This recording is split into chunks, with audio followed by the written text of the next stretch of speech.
Joe was dying. For years, he had lived with resentment and bitterness with Bill, his former best friend. They hadn't spoken in years, in fact. And so, wanting to make peace before his death, Joe asked Bill to come in and see him. And Bill was a little surprised to get the phone call, but he came anyways. And Joe told Bill that he was afraid to go into eternity with all of these hard feelings between them. And so Joe very reluctantly and with great effort apologized for all the wrong that he had said and all the wrong that he had done. He also said to Bill that he forgave him for all of the wrong that he said and all the wrong that he had done. It was a great moment of forgiveness in what was certainly Bill's final hours. And all seemed fine until Bill decided to get up and leave, and just as he reached the door, Joe called back to him, "But remember, if I get out of this bed and I get better, none of this counts." Our summer-long family reunion through the book of Genesis ends here with this story of forgiveness between Joseph and his brothers. Remember the offense. These brothers, unable to cope with their jealousy related to their father Jacob's blatant favoritism of their other brother Joseph, decide to sell him into slavery in Egypt. And they lied to Jacob and tell him that Joseph was killed in a tragic accident by some wild animal. And Joseph becomes a slave in Egypt. These 11 brothers have no idea what happens to him. Jacob thinks that he's dead. But Joseph's story doesn't end there, though. Remember, we talked about this a couple of weeks ago. He has this meteoric rise to power in Egypt by interpreting the dreams of Pharaoh. Dreams that predict 7 years of abundant harvest, followed by 7 years of extreme drought. And Joseph's plan, he tells Pharaoh, is to store away 20% of the grain each year during the abundant years, so that way when the famine does arrive, there is enough food for the people. And when the famine does come, there is food in Egypt. The people don't starve because of Joseph's interpretation of this dream and his pragmatic planning. But the famine proves to be severe, not only in Egypt, but throughout other countries in that part of the world, including Canaan, modern-day Palestine and Israel, the place where Joseph came from, the place where his father and his brothers still live. Rachel, by this point, Joseph's mother, has passed away. And they too are affected by this famine. And Jacob has heard reports that food is available for sale in Egypt. And so he says to his 11 sons, "Go to Egypt and purchase the food so that we will not starve."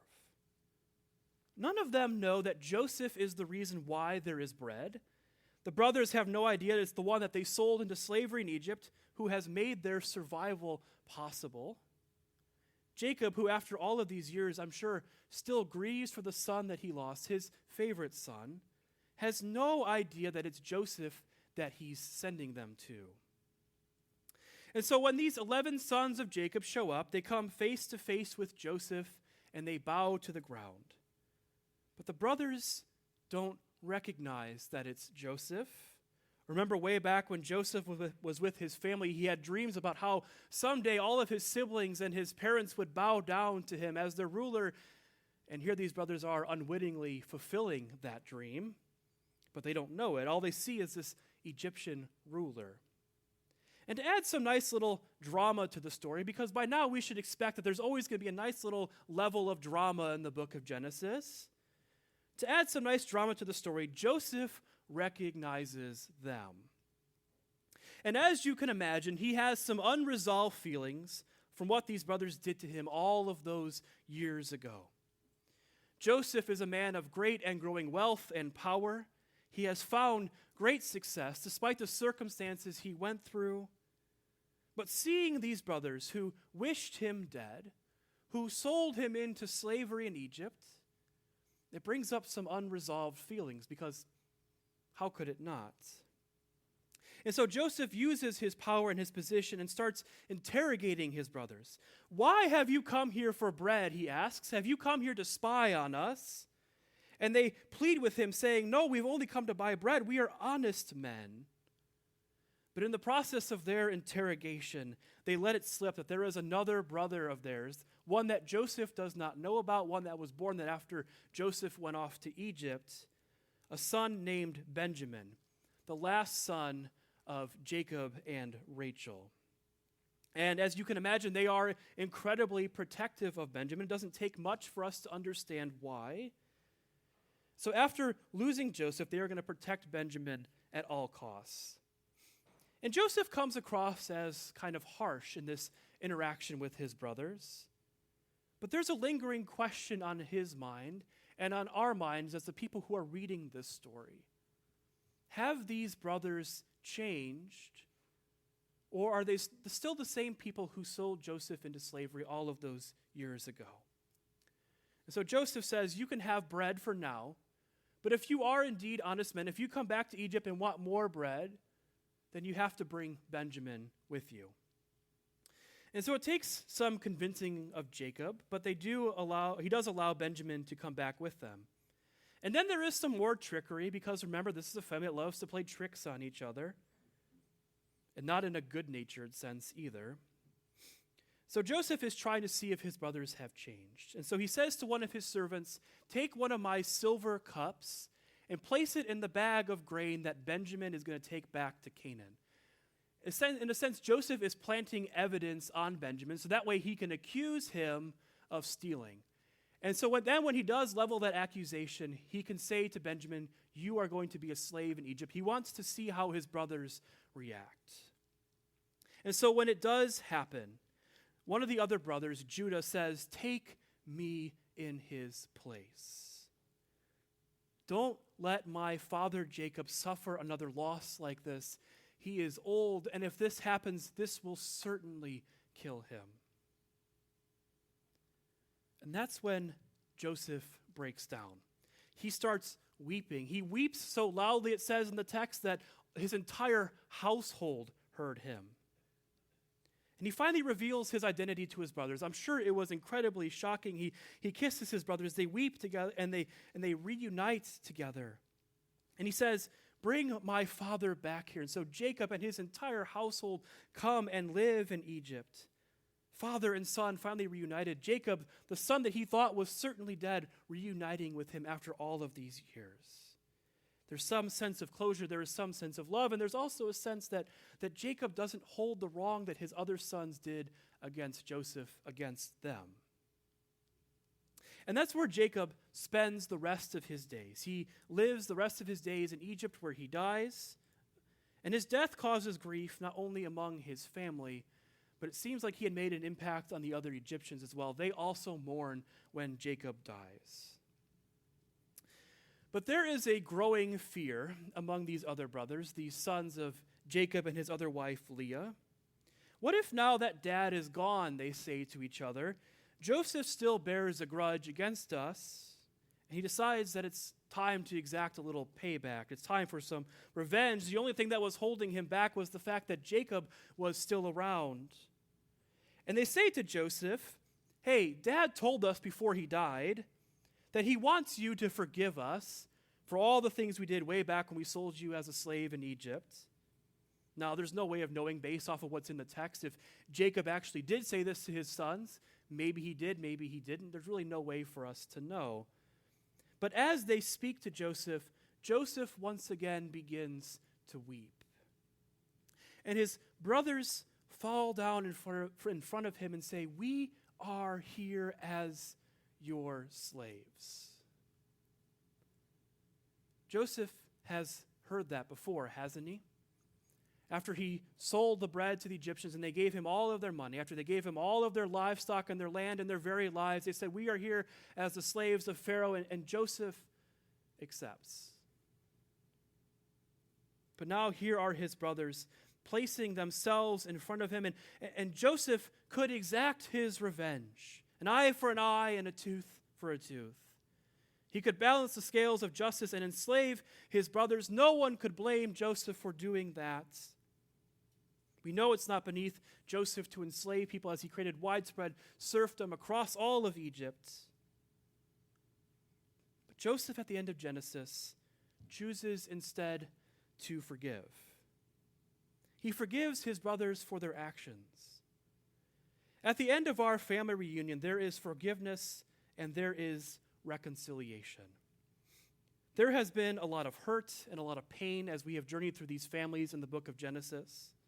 Our family reunion has certainly been messy and dysfunctional. The families of Genesis have been stuck in this tragic loop where they are constantly hurting and harming and abusing each other. I'm sort of amazed and terrified all at the same time by black holes that exist in outer space. There's a lot that we don't know about them still, but a black hole is a region in space that exists when a star collapses and the gravitational pull is so strong that if you get to a certain point in it, even light can't escape. They're kind of terrifying and amazing all at the same time. The families of Genesis are sort of stuck in this emotional black hole. They are sucked into this constant cycle of injury and pain, and if someone doesn't break that cycle, they're going to get sucked in far enough where they can't escape.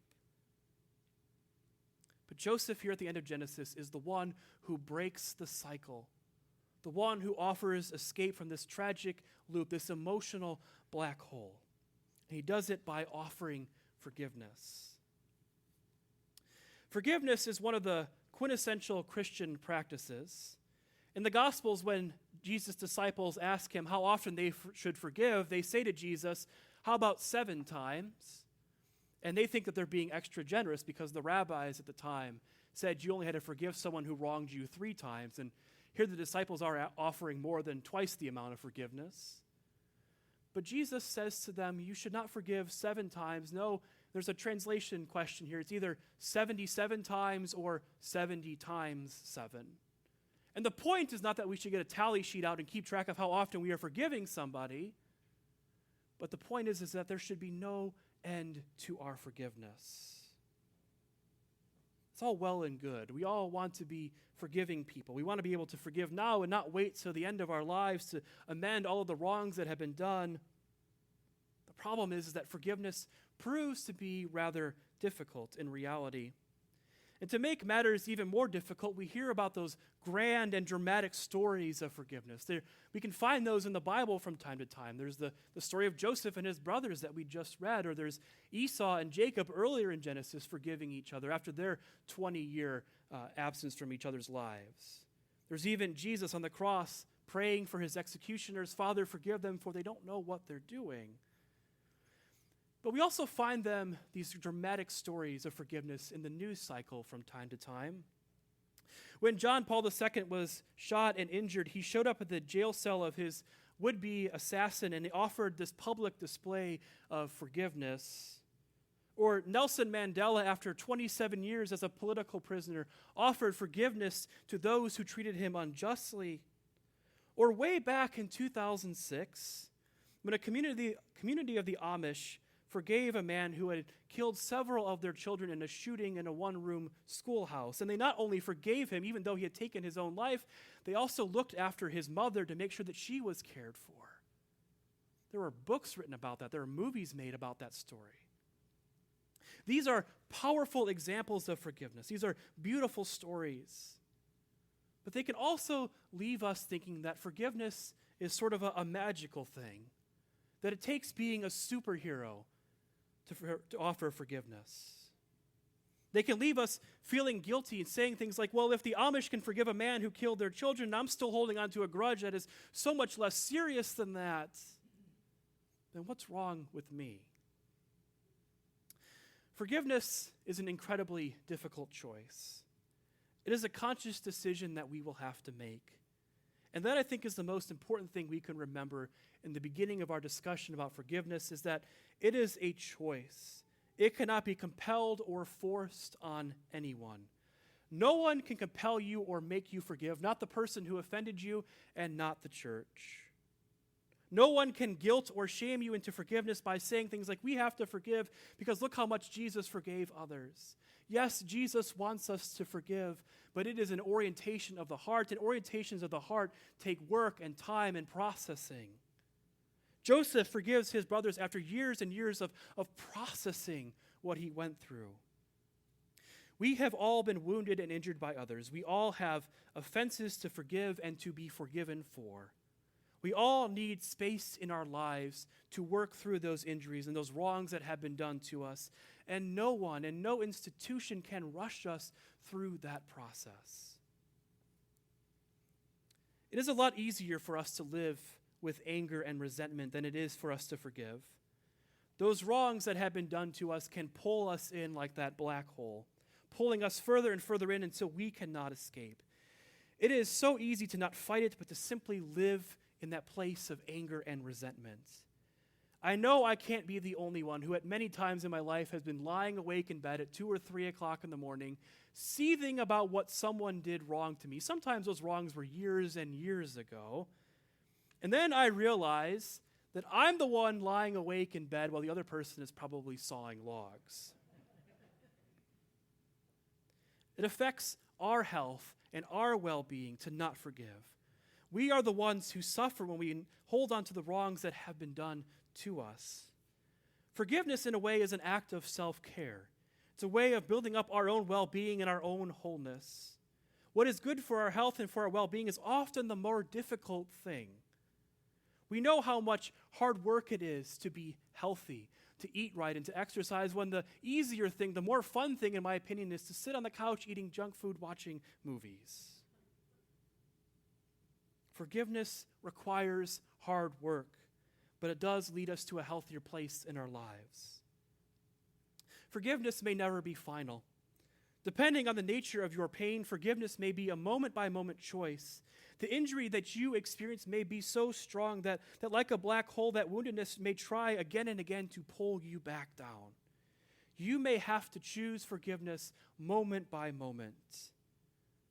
Joseph, who through tear-stained cheeks forgives his brothers in this moment, may have had other moments where he realized that he was still holding on to that anger and that resentment. Maybe he too lay awake in bed at night, 2 or 3 o'clock in the morning, thinking about the wrong that his brothers had done, and realized he needed to once again have that orientation of forgiveness. Or perhaps there were moments where his brothers were laughing and sharing stories about their father Jacob, stories he wasn't around for.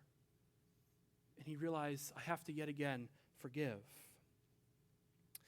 Forgiveness does not necessarily mean reconciliation. The story of Joseph and his brothers does result in reconciliation. That is something that we can celebrate with joy. I think the goal of forgiveness is always to arrive in a place of reconciliation. But that will not always be the case. Forgiving someone does not always mean that we have to reconcile with that person. There are situations in our lives, there are certain injuries that we might experience that I think it's advisable to say that reconciliation is not the best path. Sometimes the best we can offer is forgiving that other person for our own health and well-being, and that is okay.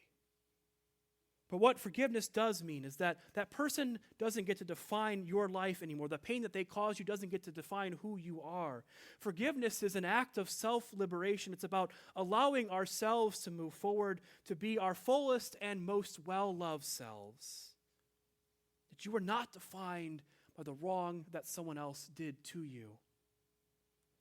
Forgiveness does not cancel the injury that was caused, but rather it acknowledges that there was real hurt and there was real pain there. When I was younger, my siblings and I would be mean to each other, as we often were, and we would sometimes say it just within earshot of my mom, and my mom would hear us and say, you need to apologize to your brother, you need to apologize to your sister. And so the offending party would mumble their apology, I'm sorry. My mom would say, that's not a real apology, try again. And we would say it, and then the offended party would be smiling the whole time because they were the other person got in trouble. And then we would say, oh, it's okay. My mom always said to us, don't say it's okay. Say, I forgive you. I think my mom, who raised 4 kids, had a deep insight into forgiveness. It's not saying that our injuries are okay. In fact, forgiveness says the opposite. It says, what happened was wrong, it broke me, it hurt me, I need to forgive you in order to move forward. Some of the wrongs that have been done to us are incredibly wrong. And some of our hesitancy to forgive, I think, is because we feel like when we say we're forgiving somebody, we are saying that what happened was okay. But what happened to Joseph wasn't okay. What happened to Jesus on the cross wasn't okay. What happened at the Amish schoolhouse wasn't okay. The wrongs that are done to us are not okay. In choosing forgiveness, we are acknowledging that there was a wrong done, but we rob that wrong of the power to define who we are. The evil done to us that seeks to destroy us. It seeks to drag us down into cycles of resentment and anger and violence. It seeks to poison us. But forgiveness is an act of defiance against that wrong done to us. When we forgive, we will not be overcome by evil. We will not be poisoned.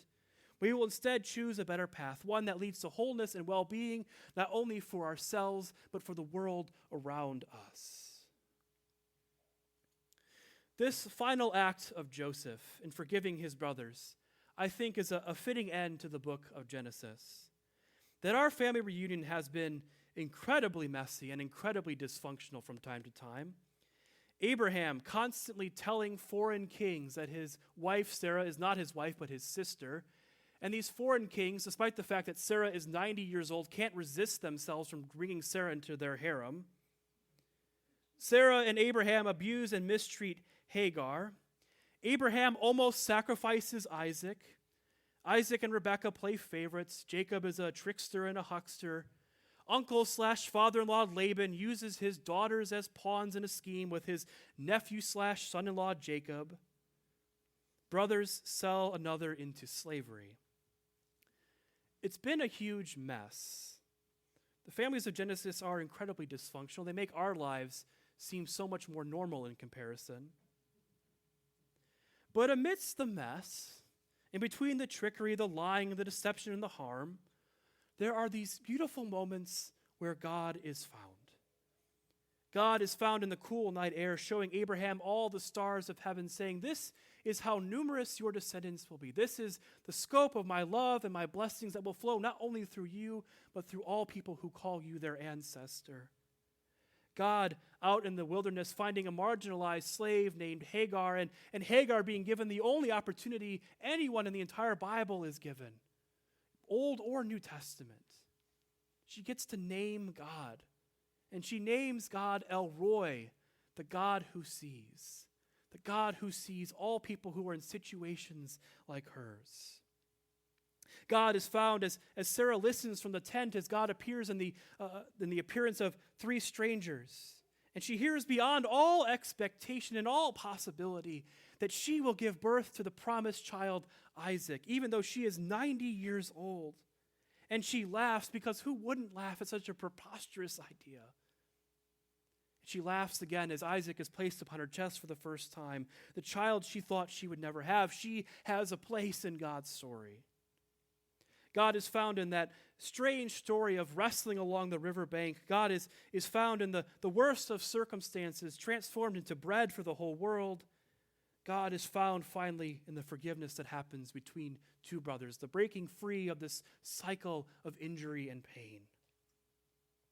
The book of Genesis is a lot like the Japanese art of kintsugi. If you want to bring that up for me, Sandy. I don't know if you've ever heard of kintsugi before, but it's where broken pottery is repaired and mended together with gold, silver, or platinum.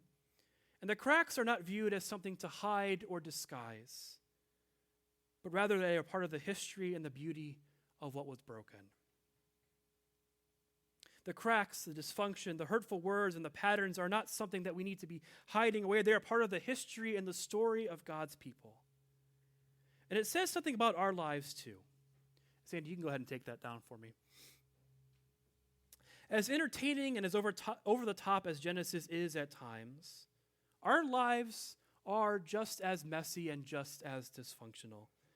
The cracks and the brokenness of our lives and then of the world around us, they are not meant to be hidden away. Rather, we can make a choice just as Joseph makes a choice through an act of forgiveness to be the bond that holds the broken pieces together. God's love and God's grace hold us together. Amidst all the dysfunction and the mess that we find in our own lives, there is God's love shining out. It's found in every promise given and fulfilled. It's found in every act of justice and love. It's found in every outsider that is included. It's found in every reunion and moment of forgiveness. In all of those moments, God's love, God's grace, God's goodness are shining out and holding together the broken pieces of our lives. I hope you enjoyed our family reunion. I know that I did. Until we meet them again, we give thanks to God for our ancestors in faith found in the book of Genesis. Amen.